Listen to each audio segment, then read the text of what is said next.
President Trump just said the smartest thing he's ever said, but he said it to the wrong person. What am I talking about? I'll tell you.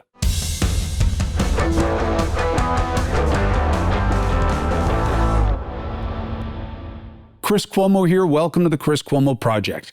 So, the president said it, and then it was echoed by his top money guy, Scott Bessent. What did he say? Here it is. Somebody said, oh, the shelves are going to be open. Well, maybe the children will have $2 instead of $30, you know? And maybe the $2 will cost a couple of bucks more than they would normally. What was his point? The American president is saying, hey, maybe you can do with a little less. Maybe it's time for a little shared sacrifice. Maybe you don't need to have as much as you want to be happy in America. That's his point, right? Resonates with some people. And then Scott Bessent said this. This reporter behind me was quite snarky the other day when President Trump talked about the girl having two dolls. And he said, well, what? President didn't take the question, but he said, what would you tell that girl? And I said, I would tell that young girl that you will have a better life than your parents, that you and your family, thanks to President Trump, can now be confident again that you will have a better life than your parents, which working class Americans had abandoned that idea. Your family will own a home. You will be able to advance. You will have a good education. You will have economic freedom. That's what we are advancing. Same point, right? You don't have to have 10 dolls. Maybe you have one nice one. You know who used to say that? My Italian relatives. Buy one good jacket. You don't have to have 3 or 4. You just keep wearing the one good one. Why? Quality over quantity. But you know where that doesn't really go? America. You know what goes in America? Whatever the fuck you want it to be. That's what it is here. You want 10 jackets? Make the money, buy them. You want cheap shit? Great. You want expensive shit? Great. Your choice. You do you. That's the American experience. That's the American experiment. That's the American dream. And that's why it pisses off and reeks of privilege to so many to hear Donald Trump say, maybe a kid can have just $2, not 20, while his kid is playing with like golden golf balls, right? That's the disconnect. Now, I see this a completely different way. I'm saying he said the right thing, but he said it to the wrong person, okay? I get the idea that he's playing with, which is, well, who says that this is the way it has to be, that an American with 50 grand in credit card debt has to have 2 cars? Okay, I get it. But let's shift the focus. Why does the American have 50 grand in credit card debt? Why? I'll tell you why.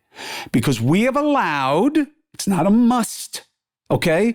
It's not a must. It's not a natural right. It's not a God-given right, if there is such a thing, if you believe in God. But it is a choice that we have allowed that some people don't get to make as much as other people, okay? And this is not just about what the market will bear. So President Trump should be saying, hey, maybe you don't need so many dolls, but not to the working man and women, not to the majority, but to the minority, to the super wealthy. Maybe you don't need to make $345 for every $1 that somebody else makes. That's who you say that to. Not to the people who are just making it, but to the people who can't even count what they have. Maybe you don't need 10 vintage Porsches. Maybe you don't need your own plane. Maybe you don't need 4 homes. Maybe you don't have to take time and call someone else to figure out how many accounts you have at a brokerage firm. That's what he should be saying. Now, let's talk about why he's saying it the way he is. Why is it that even I, sitting here, raised by a pathologically modest man, Mario Cuomo didn't like money. He was raised in a generation that it made sense to him that you shouldn't lend money for a big vig. It's just how he was. If you needed money, he'd give it to you if he had it. He didn't want to talk about a loan. If you paid it back, you gave it back. But you didn't want it. Don't talk about it. There was something bothersome to him about it. If you wanted him to speak somewhere, ask him. Do not offer him money. It would almost guaranteed that he'd be like, oh, I don't know. That's just the way he was. It's the way he was raised. You could say it was Catholic. You could say it was being a depression baby. I don't know what it was. I don't know. But that's how he was. Okay? Everything that you wanted to buy cost too much. Everything. You don't need it. You don't need it. You don't need it. You don't need it. What is this? How much? For what? You don't need it. Move to Queens. Live in Queens. Or go live in Queens. It's much better there. No, I want to be here. I want to have it. What do you need that for? I don't know. Maybe it was because he was scared. Maybe it was immigrant mentality. I don't know.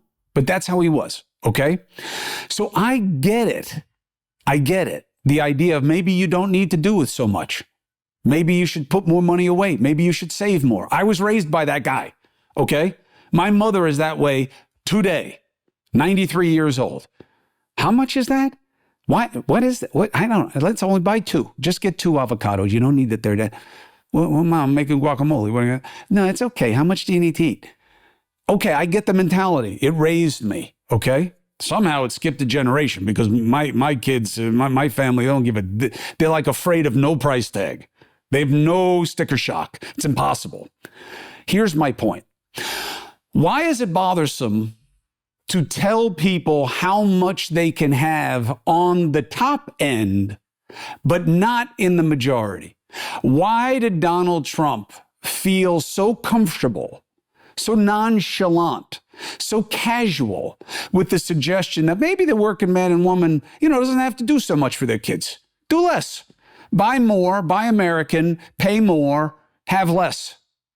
We can do it with less. That's patriotism. And why is it somewhat offensive when I say, well, maybe you don't need 3 Porsches? This is something that's uniquely American. And I have seen it when it comes to tax policy. When you tell people that they're given tax cuts to the top, even if they are in a part that's going to get less or even no tax cut because of it, you would be surprised how many people are in favor of the tax cut because aspirationally, they think they're going to be there someday. And hopefully they're right, if that's what they want. Well, I'm going to be in that bracket someday, so I don't want you to reduce the value of it because I want to get there. You're killing my aspiration. So maybe that is the psychology behind what the president is saying and why it's acceptable. But what I thought was remarkable was how much pushback he got to that statement and how Bessent got pushback that, hey, maybe things are starting to change in America. Maybe the many are starting to realize that they have more in common than the politics of division have led them to believe for the last 20 years. Where instead of dividing over issues that only affect the few or shouldn't really be political at all, like whether the woman gets to control her body or not, or trans athletes, or making cakes for gay couples, or all these other discrete niche issues, and maybe we're starting to refocus on common concerns that affect the collective, the many over the few. Remember, culture wars only work for the parties. They are a distraction from dealing with these bigger issues. Let's get them fighting about this shit so they'll side with one of us, even if our policies are against their interests. Why do you think it's so frustrating for Black Americans that they keep voting with one party all the time, but it doesn't seem like they get much out of it? Yeah, but the others are racist. All right, so if that's the dividing line, I'll go with the non-racist. Even if the policies don't wind up inuring to your benefit? It's interesting, right? Psychology in politics is huge. Support comes from being. Now, look, sleep is everything, all right? When you get older, like me, you want to stay in shape? What's the most important part? Diet, exercise, or recovery? Recovery. If you can do one of those three things well, you're best off getting the best sleep you can. All right? Summertime's coming. Everybody's going to be more energetic, more active, but you got to take care of yourself. And Beam's Dream Powder is a natural sleep blend designed to help you get the deep restorative, that's the key word, restorative rest that your body and mind need to stay in the fight. You cannot sustain, you cannot gain if you're burning out from not resting. This is why I use Beam's Dream Sleep Powder. It works for me. Science-backed ingredients, reishi, magnesium, L-theanine, apigenin, melatonin. Everything in Dream helps you have good dreams. You fall asleep, you stay asleep, you wake up ready to organize and get after it. Since I started using Dream, I have seen a pickup in my routine, okay? Energy, solid, ready to face the day, not needing naps the same way, not dying at 4 o'clock the same way. Beam's Dream Powder has improved over 17.5 million nights of sleep for people across the country. Oh, and I guess this matters, right? And to me it wouldn't, but to you I'm sure it does. It tastes good. The Dream Powder tastes good. It's smooth, it's delicious. You can add it to your nightly routine. It's easy, it's simple, it's effective, it works. Right now, Beam is offering up to 40% off their best-selling Dream Powder for my listeners. It's a limited time offer and the perfect way to overcome exhaustion. Go to shopbeam.com and use the code Cuomo at checkout. That's shopbeam.com/Cuomo. Use the code Cuomo, up to 40% off. Sleep well, wake up ready. The fight continues. Let's get after it. So Trump defaults to saying, well, maybe you who are worried about how much things are going to cost should buy less. But he does not intuitively apply that restriction, that restraint, that regulation on the rich. Why? Think about it. And don't dismiss it with something trivial and pejorative. Well, it's because he's a rich guy and he just wants people like him to have as much as they want. All right, maybe, but maybe it's something else. Because again, I've seen this before with tax policy. I've seen middle-class people, and again, I hate middle class, but I don't know what to do. I feel the same way about other demographic things that we talk about, where I'm like, oh, it's so demeaning. But that's the phrase we use. I don't know what to tell you. I've seen it with tax policy where the middle class are in favor of tax cuts for the top because they want to be there someday. Not everybody, but I've seen it many times. I remember once sitting next to somebody and saying, well, who doesn't want a tax cut? Everybody wants to pay less taxes. And this co-anchor I had who was well off said, well, I'm okay paying more taxes. But that's a pretty elite feeling, right? That I'm okay paying more tax. Nobody wants to pay more taxes. 2 reasons. 1, you want your money. And 2, you don't trust what the government is doing with it. The second one, I think, matters more than the first, frankly, in terms of a virtue. So let's examine this. This is really important. Why is it okay? Because this is what I think needs to change. This is the thing. This is it. This is it. The sine qua non. That without this, nothing. We have to shift the idea of doing less from the many to the few. The billionaires, the corporate class, are the ones who need to do with less, not the majority. If the majority gets more because the few at the top get less, I'm okay with that trade more so than the trade we're making right now, which is that the many have less so that the few can have more. If it's okay for us to make that bet in the name of capitalism, why is it not okay to make the other bet? Why? Explain it to me. As someone who worked in finance after studying economics at an Ivy League institution, why is it capitalism to allow the few to have as much as possible, even if that compromises the ability of the many to have enough That's capitalism. But it is not capitalism to have the few make less so the many can have more. That's socialism. Really? Huh. I guess it would make sense if the few were not benefiting at the expense of the many. That's the missing piece in the puzzle, is that the corporate class, and why do I keep calling them that? Here's why. Maybe it's self-serving. I am rich. I am at the top tax bracket, but I am an employee. I get paid an income, a salary. I don't make money off shares of deals that get taxed differently and carried forward and hidden and flipped and rolled into and all these other clever devices that apply to the few and not the many. That's what I mean by corporate class. I understand that when they say we may have to tax the top more to allow for a real middle class tax cut for the majority, a tax cut for the majority, that means me. And if that's where it goes, if that's what it does, I get it. I get it. I get it. I'm blessed. I'll still be blessed. I'll still be doing better than most. Okay, I get it.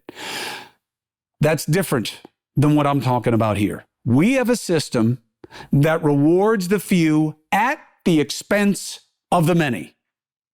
And I don't know why that's okay as capitalism, and any adjustment to it is anathema to capitalism. And here's why. Show the graph of the 60s between CEO salaries and workers. Okay? We had this same complaint then, all right? Right? Archie Bunker sang that song at the beginning of All in the Family. Mister, we could use a man like Herbert Hoover again. Didn't need no welfare state. Everybody pulled his weight. What were they singing about? This. That in the good old days, you were allowed on one job to raise a family. So what fucking changed? What changed? Look at the graph in the 60s and look at it today. That's what changed. There was a rebalancing of who wins and how much. Why? Because choices were made that benefited the few over the many. It wasn't socialism to capitalism. It was always capitalism. Support comes from Soul. Soul is a wellness brand. What does that mean? They think about what goes into what they make. And they believe feeling good should be fun, easy, and safe.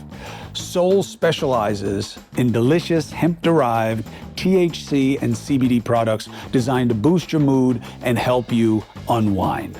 Their best-selling out-of-office gummies were designed to provide a mild, relaxing buzz, boost your mood, and enhance creativity and relaxation with none of the downsides that come with booze or, of course, narcotics or other hard drugs. I have taken the gummies. They are good. They do not hit too hard. They do not take too long to hit. They are sustained, and believe it or not, even though I'm a vanilla gorilla, I'm pretty chemically sensitive, meaning it doesn't take a lot for me to feel a lot. But they're good, and the people I've given them to have liked them. Bring on the good vibes. Treat yourself to Soul today. Right now, Soul is offering my audience 30% off your entire order. You go to getsoul.com and use the code Cuomo. In case you're on a gummy right now, I'll repeat it. Getsoul.com, promo code Cuomo, 30% off. Support comes from Delete Me. Listen, we're all online. We all put too much stuff online, and someone's going to take it. Someone's going to steal it. Someone's going to hack you. Someone's going to take your stuff. But here's the good news. While it is easier than ever for people to find your information, take it and use it, right? Address, phone number, family's names, all that kind of stuff. Guess what else is easier? Protecting yourself. With Delete Me, you can protect your personal privacy or the privacy of your business from doxing attacks before sensitive information can be exploited. All right? This is something I worry about all the time. What am I going to do to keep people from outing where I live and what my kids are doing? Really, it's more about them. And Delete Me helps me take care of my family. To take control of your data, keep your private life private, by signing up for Delete Me, now at a special discount for my listeners. You're going to get 20% off your Delete Me plan when you go in to join deleteme.com/Cuomo. Use the promo code Cuomo at checkout. The only way to get 20% off is to go to joindeleteme.com/Cuomo and enter the code Cuomo at checkout. That's joindeleteme.com/Cuomo, code Cuomo. Capitalism without responsibility is mere greed.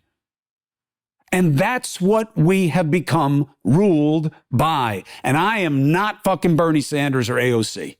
I do not believe the government should give you a living wage and just dole out all the money, that we should have all the rich pay 99% and it just gets given to everybody else. That is not what I'm saying.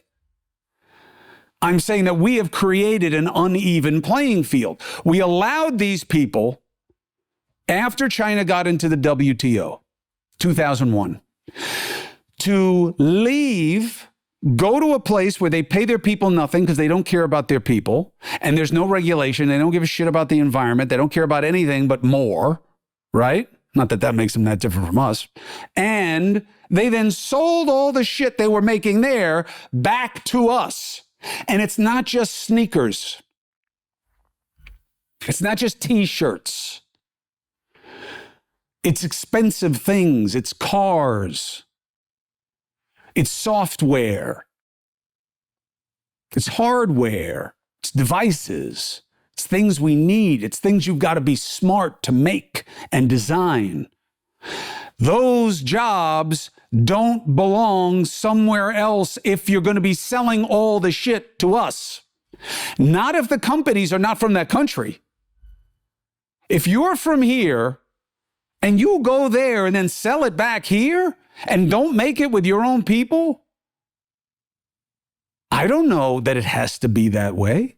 And if you are from somewhere else and make it with your own people but want to sell it here, well, then why don't we get to create the rules? This is the signature issue of our generation, and the president is hovering right above it. His problem is that he doesn't know what to do about it because he's not a strategist and a tactician and a manager. That's why his businesses have failed so many times over. He's a salesman, and he understands where people are, and he's a good communicator of grievance. But he's hovering right over the issue. Why does it have to be that some have 9 Ferraris and we're being told that you don't need 9 pairs of cheap sneakers, only get 2? Why aren't you delivering that message to them? Because what would happen then? What is the virtue of what he's asking people to do? Well, you're going to stop buying less shit from them. Okay. And we're going to buy more stuff from the people who make it here, right? Yeah. Okay.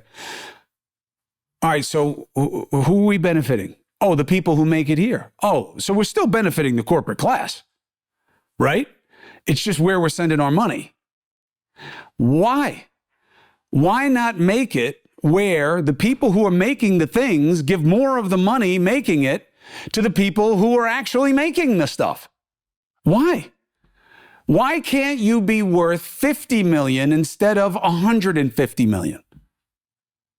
Why? Why is it capitalism for you to be worth 150 million and me have 50 grand in debt while I'm working for you, making you the 150 million, but it is not capitalism and wrong for me to have only 1,500 in debt and savings and you be worth 50 million? Why is that anathema to capitalism? But the other way is just fine. Capitalism without any responsibility to the people making you money, and the whole is just greed. There's a reason Jesus spoke against it. Okay? There's a reason it was inculcated as a value. Trump is right over it. He's just suggesting the right thing to the wrong person. It is not to be said to you, who is struggling, who has 2 paychecks or 1 medical emergency from being in a crisis, that you need to find a way to do with a little bit less. It'll be better for all of us. Tell the top. How can it be in America that the fastest growing socioeconomic group is billionaires? How? When more and more people are going underwater with debt, how is that okay? How is that what we want America to be about? Look, this is the signature issue of our time. And I'm not saying that America's got to go socialist. That's not what I'm saying. Explain to me how we went from where we were in the 60s to now. We picked winners and losers. That's what we did. So why can't we just choose differently without it being anathema to our economic system? If you want access to the American consumer market, and you do, why shouldn't you have to give to get? And what are the answers? I don't know, but this is the discussion to have. I leave the answers and the expertise to the comics on podcasts because they seem to know everything. So you should follow them and believe as they do because they saw another podcast where they got their idea. I don't know. I don't know what the answers are, but I know what the right questions are. And this is the issue. How we share benefit and burden in our economy. That is the signature issue. And Trump is hovering right over it. He was right to say more things that are of value to the American people should be made in America. And people should be used here to make things that are being sold by American companies all over the world. That they should have more of a responsibility to this country. I do not think that that is wrong. I think everything about it is right. How much, in what ways, what is tariffs, what is taxation, what is regulation? I don't know. That is for the people who want to lead, to debate. And we should be talking about that, not chicks with dicks, not transgender athletes, not reproductive rights, not baking cakes, not, who's a bad hombre, all these other fringe divisive issues. They are all distractions because these guys want to get elected and keep power without having to deal with this. And this is the issue. This is what affects the most. This is what affects the many in the most ways. The president asked the right question. He just asked it to the wrong person. It was the right suggestion, but to the wrong person. Why do you have to have so much? He should not be asking that to the many. He should be asking it of the few.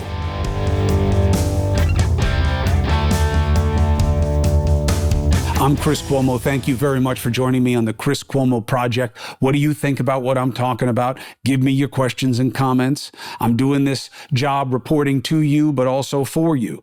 So I want to be of value. Let me know how I can do that. Thank you for checking out the Substack. I'm going to be having interviews there with people. If you subscribe, you can comment and get feedback from them and access to them and me. All right. And of course, News Nation. Thank you for giving us a chance. It's where right and left come to be reasonable. And I'll see you there at 8p and 11p every weekday night. My friends, brothers and sisters, the problems are real. So let's get after it.